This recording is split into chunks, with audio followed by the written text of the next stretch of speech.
Olá, tudo bem? Que a paz de Jesus esteja conosco hoje e sempre. Mais uma vez aqui estamos com alegria, com entusiasmo, para trazer um estudo do Evangelho à luz da doutrina espírita. Não podemos fazê-lo de modo presencial, uma vez que estamos aí num momento especial, vivendo dessa pandemia. Essa palestra estava programada para acontecer no Centro de Estudos Espíritas Caminho de Luz, na cidade de Bertioga, e aqui estamos com a mesma alegria, o mesmo entusiasmo, fazendo-a de modo virtual. Nós vamos conversar hoje sobre um item importante do capítulo 12 de O Evangelho segundo o Espiritismo, capítulo esse que tem por título Amai os vossos inimigos. Fácil, né? Amai os vossos inimigos. Mas esse é um dos importantes ensinos de Jesus. E vamos adotar como base os itens 5 e 6 deste capítulo, que trata dos inimigos desencarnados. Os inimigos desencarnados. Poucos de nós damos importância a esse assunto, mas de uma forma ou de outra, direto ou indiretamente, somos envolvidos com situações análogas, que vale a pena conhecermos para compreender um pouco melhor determinadas situações da nossa vida. Nosso estudo de hoje tem como base, é claro, o Evangelho segundo o Espiritismo, mas contaremos com a ajuda dos nobres espíritos de Joana de Ângeles, Emmanuel e André Luiz, e claro, contamos sempre com a ajuda dos nossos amigos espirituais, nossos irmãos. Primeiro, vamos definir o que é inimigo, uma palavra forte, não é?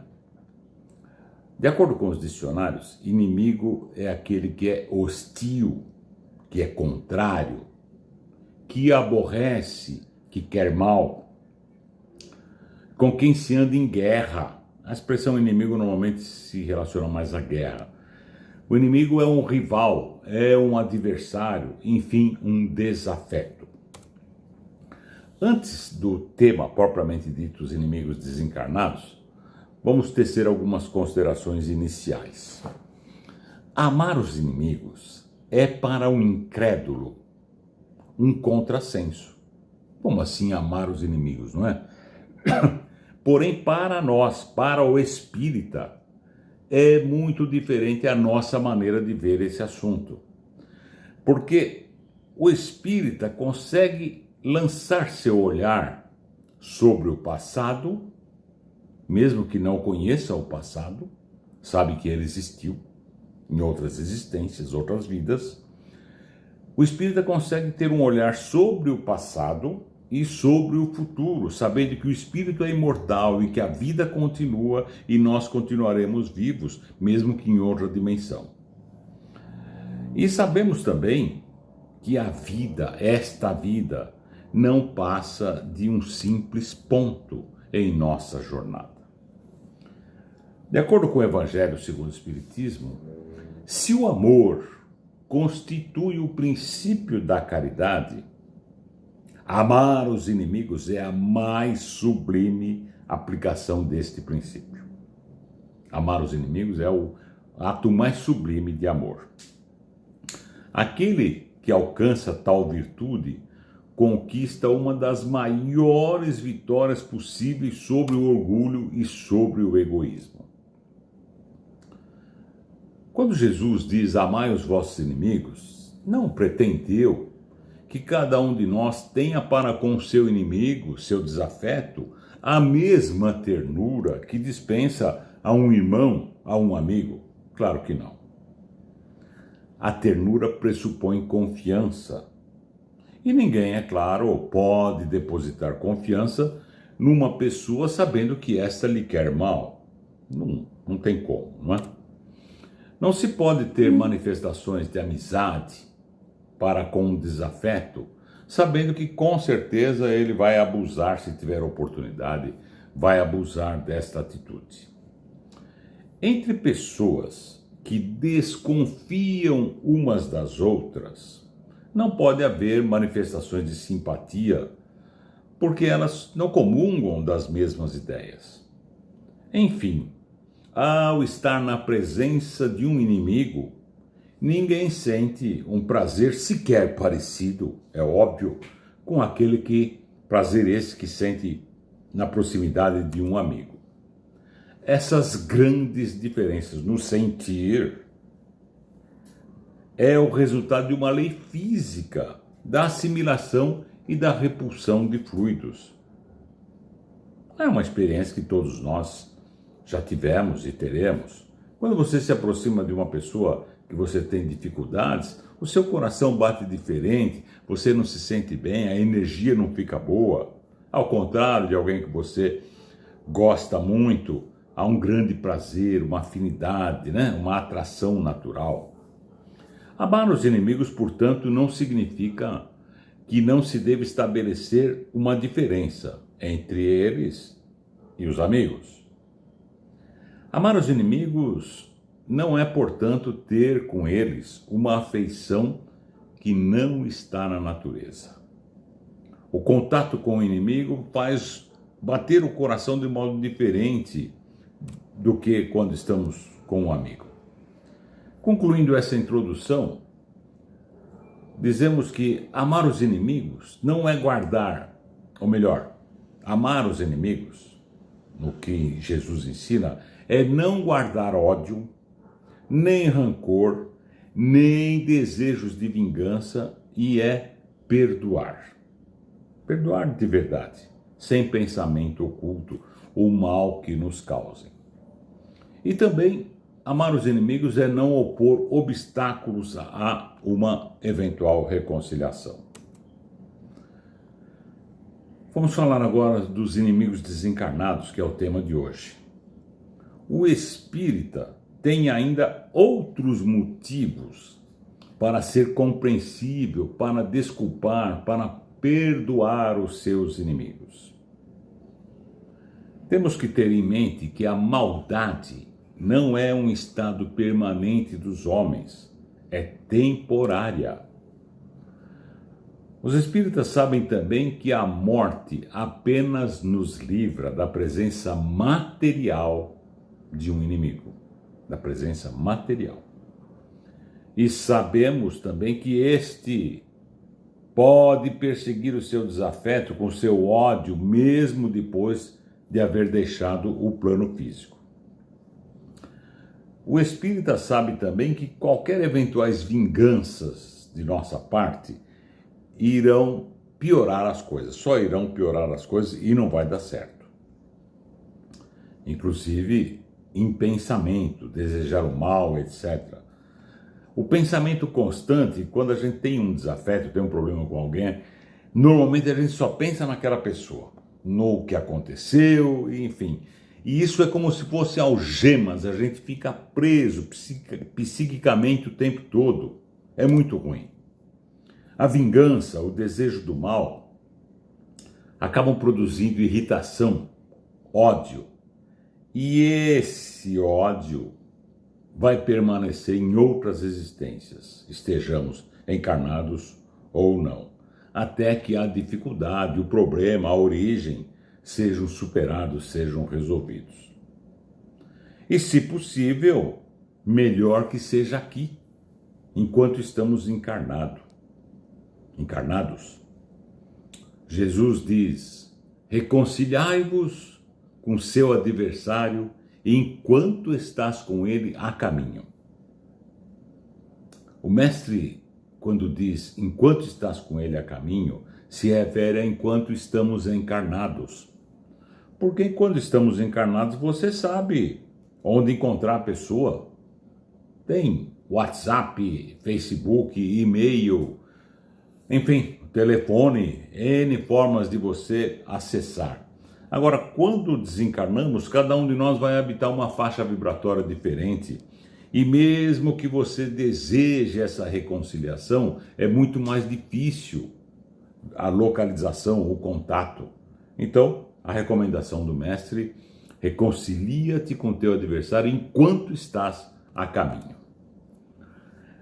A ideia de no passado era muito comum, distinguir o ódio com sangue é totalmente falsa. O sangue, a violência, só faz alimentar, aumentar o ódio, inclusive além túmulo. Por outro lado, o bom procedimento atenua e tira todo o pretexto de vingança, de represálias. É possível até fazer-se de um inimigo um amigo, antes e depois da sua morte. Fica claro então que a gente pode ter inimigos, é importante que tenhamos isso em mente. Podemos ter inimigos aqui entre os encarnados e entre os desencarnados. Os inimigos do mundo invisível manifestam sua maldade, seus desejos de vingança, etc., pelas obsessões que atingem tanta gente. A obsessão, amigos, é uma verdadeira pandemia mundial. Os espíritos que habitam as faixas espirituais são os homens que estiveram encarnados ontem e que voltarão a estar encarnados. Se não houvessem espíritos maus na Terra, não haveria espíritos maus no plano espiritual. É consequência.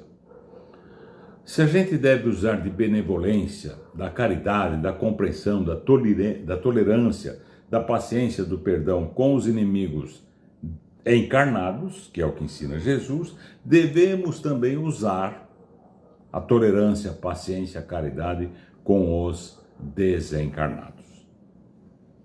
O Espiritismo demonstra que esses demônios, o pessoal costuma chamar de demônios, esses obsessores, né? Encarnados ou não, nada mais são do que espíritos que ainda se comprazem no mal, que não querem ou não conseguem perdoar e que ainda são muito ligados às questões da matéria. Em verdade, são espíritos infelizes que atrasam a sua evolução, a própria evolução e, consequentemente, a do planeta. Amai os vossos inimigos, não se circunscreve ao âmbito acanhado da terra na vida presente. Amar os inimigos faz parte da grande lei de solidariedade e de fraternidade universais. No livro Escrínio de Luz, trazido pelo Espírito Emmanuel, pelas mãos abençoadas do Chico Xavier, o orientador Emmanuel diz assim, note bem, todos somos distribuidores de cargas eletromagnéticas o tempo todo. Cargas essas são geradas a partir do nosso próprio ser. Necessário se faz o auxílio espontâneo aos inimigos na preparação de nossa paz. Perdoar, auxiliar os inimigos é em benefício da nossa própria paz. Quão imprescindível se torna a remoção apressada de um foco infeccioso, ou seja, tentar acertar as contas com um desafeto é tão importante quanto remover um foco infeccioso. A benefício da nossa própria saúde. Isto que alimentar o adversário é manter um núcleo, olha bem o que o Emmanuel diz, alimentar o adversário, a animosidade, é manter um núcleo de raios destruidores contra nós. A simpatia é corrente de auxílio que estendemos em nosso favor. Já a antipatia é força asfixiante que lançamos em prejuízo próprio. Toda a energia projetada de nossa alma nos responde invariavelmente na reação de quem nos partilha as experiências. Olha que interessante. Toda a energia que projetamos gera, consequentemente, uma reação com quem partilhamos essas experiências, sejam eles encarnados ou não. Emmanuel continua dizendo: quem arremessa espinhos, improvisa chagas, cujas emanações lhe procuram a atmosfera pessoal. Quem semeia flores, recolhe o perfume da cooperação e da boa vontade. Protegidos por semelhante entendimento, não aguardaremos uvas do espinheiro, nem pediremos as graças da colheita ao campo que apenas exige promessas de sementeira. Quando a treva se desdobra em torno de nossos passos, não vale vociferar contra as sombras ou persegui-las inutilmente. A gente fica bravo, né? Nossa, por que está acontecendo isso comigo? Eu não mereço isso. Diz Emmanuel: bastará acender uma luz para que a estrada se descortine novamente à sua frente. Assim, pois, evitemos o cultivo do espinheiral magnético, na infeliz manutenção de adversários que podemos relegar ao esquecimento. Sim, se não for possível a reconciliação, vai se livrando dessas algemas, né? Podemos relegar ao esquecimento quando de imediato não possamos confiar ao cântaro delicado do nosso amor. E ele conclui dizendo: usemos o silêncio, a desculpa e a compreensão como exemplo vivo do nosso próprio esforço na edificação do bem. E o tempo se incumbirá de tudo transformar, dentro dos imperativos inevitáveis da constante renovação. Então, eu vou trazer para vocês uma história muito significativa, forte e bastante ilustrativa de situações relacionadas a mágoas, rancores, a desejos de vingança. Essa história está no livro Libertação, de André Luiz, pelas mãos do Chico. Libertação. Vou trazer para vocês um breve resumo da história que, como dissemos, é bem ilustrativa. Numa triste região trevosa, nos umbrais bem infelizes, André Luiz, Gúbio, que era o instrutor daquela excursão, e outro companheiro foram à procura de uma mulher. Encontraram essa mulher estendida no chão num estado deplorável. 3 entidades infelizes estavam ligadas a ela, conectadas, entrelaçadas no seu perispírito, que, como sabemos, é o nosso corpo espiritual.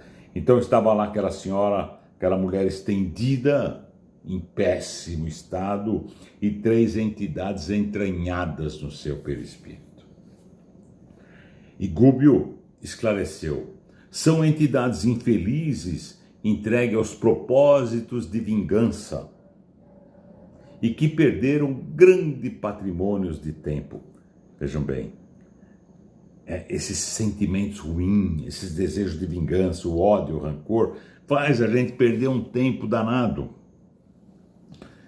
Perderam esse tempo em virtude da revolta que lhes atormenta o ser. O Gúbio falava então daqueles 3 espíritos conectados àquela senhora. E mantam-se naturalmente à mulher que odeiam.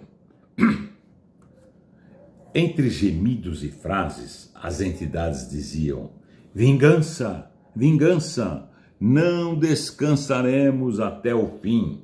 Essa mulher infame nos pagará. Assassina, assassina. Então o Gúbio informou que aquela mulher estava esperando uma oportunidade de retorno à luta benéfica, ou seja, aquela senhora aguardava o momento da reencarnação. E esclareceu: ela foi uma tirânica senhora de escravos na encarnação anterior. Jovem, bela, casou-se com um homem mais velho. Porém, seu marido, antes do casamento, envolveu-se com uma de suas escravas e com esta escrava teve 2 filhos. A pobre mãe e escrava humilde, na verdade é o seguinte, a esposa, quando soube da história, ela ficou muito, mas muito violenta, agressiva, foi colérica, violenta com o marido, fazendo inclusive dobrar-se aos seus caprichos. A escrava, porque depois que aquele homem casou, ele ficou quieto, não se envolveu mais com aquela moça, com a escrava, não é? E deixou ela trabalhando lá na propriedade, normalmente, ainda como escrava, é verdade. Mas a esposa, quando soube, separou a mãe dos filhos, vendeu a mulher para uma região pantanosa e esta em pouco tempo veio a falecer em função da febre amarela. Então ela, muito violenta, separou a mãe dos filhos, vendeu a mãe e essa veio a falecer de febre amarela. Os 2 filhos, já rapazes, foram amarrados ao tronco, sofreram vexames o tempo todo, torturas, flagelações, foram acusados de ladrões pelo capataz da fazenda, claro que amando daquela senhora, né? E passaram então a carregar uma pesada corrente no pescoço já ferido. E assim foram muitos meses de humilhações incessantes e acabaram culminando com a tuberculose. Ninguém os ajudou e essa doença levou-os à morte. Então, a mãe morreu de febre amarela e os 2 rapazes morreram pela tuberculose. Logo que desencarnaram, reuniram-se a mãe, encontraram com a mãe, que estava, claro, muito revoltada pelo que acontecera com ela e por ter visto o que aconteceu com seus filhos, e formaram então um trio com fortes desejos de vingança, muito ódio. De imediato passaram a atacar a mulher causadora dos seus sofrimentos e causaram naquela mulher um remorso destrutivo, uma vez que era um espírito vacilante, fraco. Dominaram sua vida psíquica como verdadeiros carrascos invisíveis, usando de todos os processos possíveis para criar-lhe graves perturbações. Aquela mulher, a senhora lá da fazenda, acabou adoecendo gravemente e sem nenhuma condição de cura, de retorno ao equilíbrio orgânico, e assim ocorreu um lento e gradual processo de uma enfermidade crescente. Aquela senhora, incapaz de elevar-se mentalmente, elevar o pensamento, incapaz também de reconhecer os seus erros, seus desvarios íntimos, sofreu, isolada no seu orgulho destrutivo. Foram 10 anos de mágoas indefiníveis e uma tristeza constante. Consequência do processo de vingança, obsessão. Claro que, assim como todos nós, ela também tinha amigos no plano espiritual. Amigos estes prontos a acolherem generosamente quando da morte do corpo.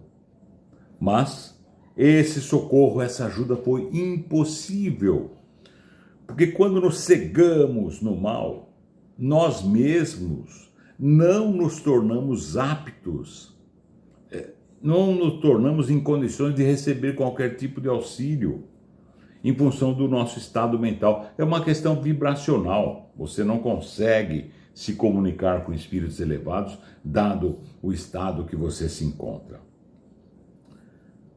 Nessas condições, de imediato passou a ser perseguida por aqueles que foram suas vítimas no passado. Apesar da compaixão, das tentativas dos benfeitores do alto, que sempre tentaram conduzi-la para a humildade, para a renovação pelo amor, Ela acabou deixando-se conduzir pelo ódio, ódio que é uma fornalha ardente que mantém a cegueira e a revolta. E seus adversários, ela já desencarnada, seus adversários, de modo impiedoso, prosseguiram na obra infeliz e ela, no plano espiritual, atormentada, sem direção, continuou sofrendo muito. E o Gúbio orienta, dizendo que a revolta e o pavor do desconhecido, com a ausência de perdão, ligam-nos, prendem-nos uns aos outros como verdadeiras algemas. Falamos agora há pouco.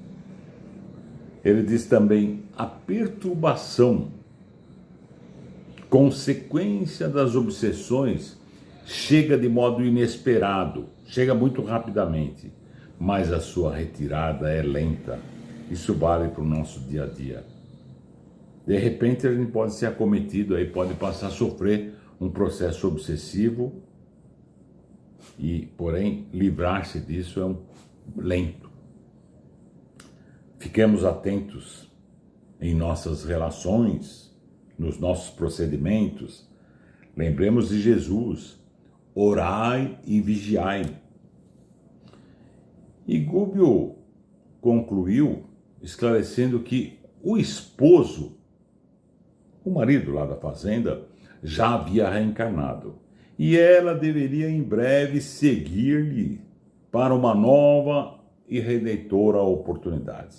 Enfim, ela também reencarnaria.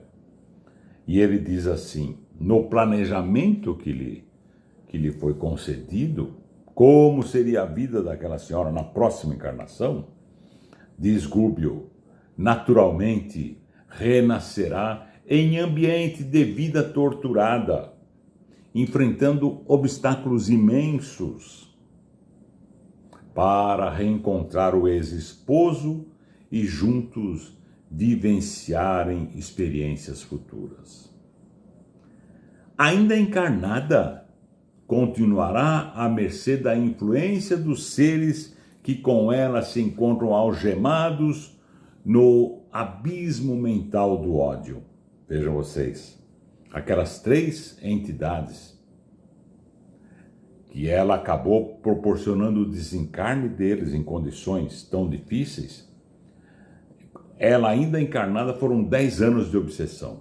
Depois, todo o tempo que ficou no plano espiritual, esses ataques obsessivos continuaram, esse sofrimento. E ainda depois, quando encarnou, continuou sofrendo essa influência tão difícil, tão agressiva. Diz Gúbio que ela terá infância dolorosa e sombria pelos pesares desconhecidos e incompreendidos. Claro, todos nós temos a bênção do véu do esquecimento quando reencarnamos. E muitas situações, comportamentos, a gente não tem ideia do porquê, mas tem a ver com essas influências do passado. Diz o Gúbio que ela terá enfermidades, vejam vocês isso, enfermidades de diagnose impossível, ou seja, as doenças que aquela moça iria ter na próxima encarnação eram de diagnóstico impossível, a medicina não saberia identificar. Por quê? Por se originarem da persistente e invisível atuação dos inimigos de outra época. Olha como é grave essas animosidades, o que pode causar? Terá a mocidade torturada por sonhos de maternidade e não repousará intimamente enquanto não beijar no próprio colo os três adversários convertidos, então, em filhinhos tenros de sua ternura sedenta de paz. Pois é. Aqueles três inimigos renasceram como seus filhos, para que todas aquelas dificuldades sejam vencidas pelo amor, e assim, pelo amor, se apaguem todos os sentimentos cruéis e infelizes. Deus de tudo tira o bem. E nem sempre aqueles que estão sob o mesmo teto que nós são espíritos que temos alto grau de afinidade. Muitas das vezes são encarnações necessárias para resolver graves problemas do passado. Isso faz com que a gente compreenda melhor o porquê de tantas dificuldades em família. Bem, o espírito Joana de Ângeles diz o seguinte: é natural que todos aqueles espíritos que se transferem de retorno ao mundo espiritual mantenham as características morais que tinham quando estavam encarnados. Meus amigos, ao desencarnar, no dia seguinte, por assim dizer, lá estamos nós vivos e somos a mesma pessoa que éramos ontem, quando estávamos encarnados. Continuamos a mesma pessoa, a vida continua. E ninguém vira santo nem bandido por desencarnar, é uma sequência natural. O nosso pensamento, nossas virtudes, nossas imperfeições continuam. E, normalmente, a chegada ao plano espiritual, que proporciona uma análise de como procedemos, acaba nos levando a processos de angústia, de ressentimento. E muitos se deixam consumir pelo ódio e são levados magneticamente às fontes geradoras do seu sofrimento. Daí essas algemas.